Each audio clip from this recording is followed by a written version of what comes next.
2008 ዓ.ም ላይ አንድ ሰው በሚሊዮን የሚቆጠር ዶላሮች አጣ። የመጨረሻውን 3 ሮኬቶች ፈንድተውበት በህይወቱ ሙሉ በሙሉ ተስፋ ቆርጦ ነበር። ያ ሰው ያን የነበረውን የመጨረሻ ገንዘብ ተጠቅሞ አራተኛውን ሮኬት ለመተኮስ ሲወስን ሁሉም ሰው እብድ ነው አለው። ነገር ግን ያቺ አራተኛ ሮኬት በተሳካ ሁኔታ ወደ ጠፈር ስትመነጥቅ የዓለም ታሪክ ቀየረች። ያ ሰው ዛሬ የዓለማችን ቁጥር 1 ባለሀብት የሆነው የኤለን ማስክ ነው። ብዙዎች የሱን የዛሬ ሀብት ብቻና ዝና ብቻ ተመልክተን ነገር ግን ከዚህ ስኬት በስተጀርባ ምን ያህል ውድቀቶች፣ የጭንቀት ምሽቶች እንዳሉ አናውቅም። ዛሬ በዚህ ቪዲዮ ውስጥ ተስፋ መቁረጥ በሩን ሲያንኳኳ እንዴት ወደማይበገር ስኬት መቀየር እንደምትችል የኤለን ማስክ እውነተኛ የህይወት ታሪክ ይዤ መጥቻለሁ። እስከ መጨረሻው አብራኝ ቆይ።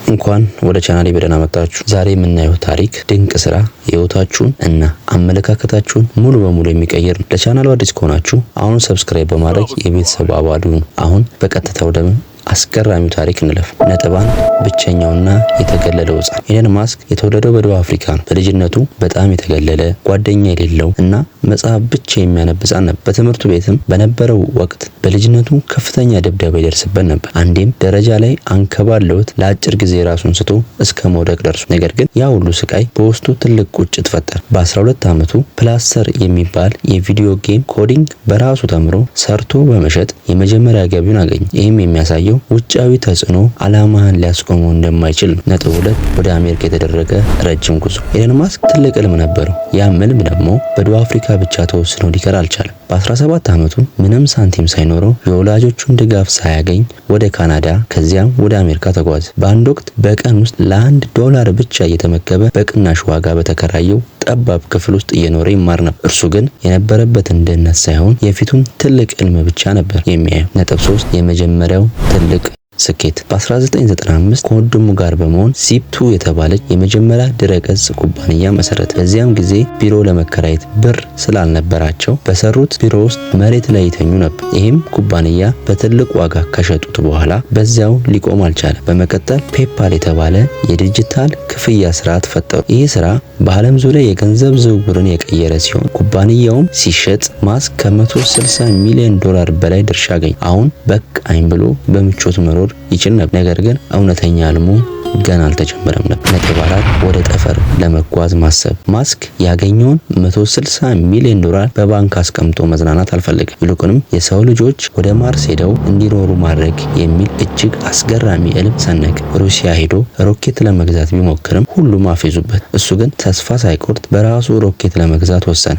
ስፔስ ኤክስ መሰረተ። ያገኘውን ገንዘብ ሙሉ በሙሉ በዚያ ኩባንያ ላይ አፈሰሰ። ሁሉም ሰው ብርን በከንቱ እያጠፋ ነው አለ። ነጥብ 5 የኤሌክትሪክ መኪና አብዮት። በተመሳሳይ ሰዓት ዓለም በነዳጅ መኪና ምክንያት የተበከለች መሆኑን ስላሳሰበው የወደፊት ጊዜውን የኤሌክትሪክ መኪና ነው ብሎ በማመን በዚያም ቴስላ የተባለ ኩባንያ ጋር በመቀላቀል ትልቅ ኢንቨስትመንት አደረገ። በወቅቱም ማንም ሰው የኤሌክትሪክ መኪና ይሳካል ብሎ አያምንም ነበር። ማስክ ግን በአንድ ጊዜ 2 እጅግ አስቸጋሪና ከባድ ኩባንያዎችን እየመራ የዓለምን አካሄድ ለመቀየር ወሰነ። ነጥብ 6 የመጨረሻው የውድቀት አፋፍ። ወደ 2008 ዓ.ም ስንመጣ ማስክ በህይወቱ አስከፊ የተባለውን ጊዜ አሳለፈ።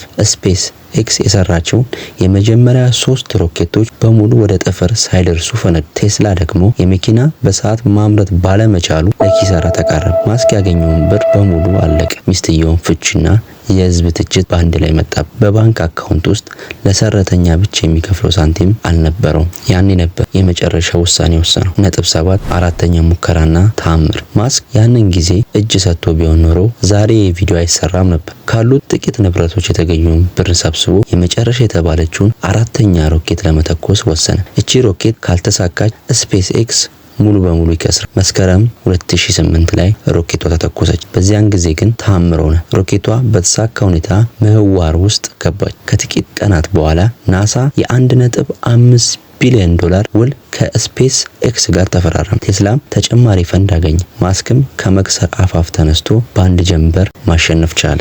ነጥብ 8 የማይበገር አስተሳሰብና ጥበብ። ኤለን ማስክ የስኬት ምስጢር ፈርስት ፕሪንሲፕል ቲንኪንግ ወይም ነገሮችን ከመሰረታቸው ማየት የሚል የአስተሳሰብ ዘይቤ ነበር። ሰዎች ይሄ አይቻልም፣ ከዚህ በፊት ተሞክሮ አይታወቅም ሲሉት፣ እሱ ግን በፊዚክስ ሕግ መሰረት ይቻላል ወይስ አይቻልም ብሎ ነው የሚያስበው። ካለፈው ስህተቱ እየተማረ በቀን በ120 ሰዓታት እየሰራ ያላሰለሰ ጥረት በማድረግ ዛሬ የዓለማችን ቁጥር 1 ባለሀብት እንዲሆን አድርጎታል። ነጥብ 9 ከታሪኩ የምንወስደው ትልቅ ትምህርት ጓደኞቼ፣ ከዚህ ታሪክ የምንማረው ትልቅ ቁም ነገር ስኬት ማለት ያለምንም ውድቀት መጓዝ ሳይሆን ውድቀቶች በነበሩ ቁጥር ተነስተ የመቀጠል አቅምህ ነው። ሰዎች እብድ ነው ቢሉት፣ አቅም የለህም ቢሉት በውስጡ ባለው ህልም ላይ ሙሉ እምነት ይኑርህ እንጂ እንደ ኤለን ማስክ የመጨረሻ እድልን በመጠቀም የምትፈልግበት መድረስ ትችላለህ። ማጠቃለያ እንግዲህ የዛሬ ቪዲዮ ይህን ይመስል ነበር። ኤለን ማስክ ታሪክ ላይ ለአንተ ምን አይነት መነሳሳት ፈጠረብህ? ኮሜንት ላይ አጋራ። ከወደዳችሁት ላይክ እና ሰብስክራይብ እንዳይረሳ።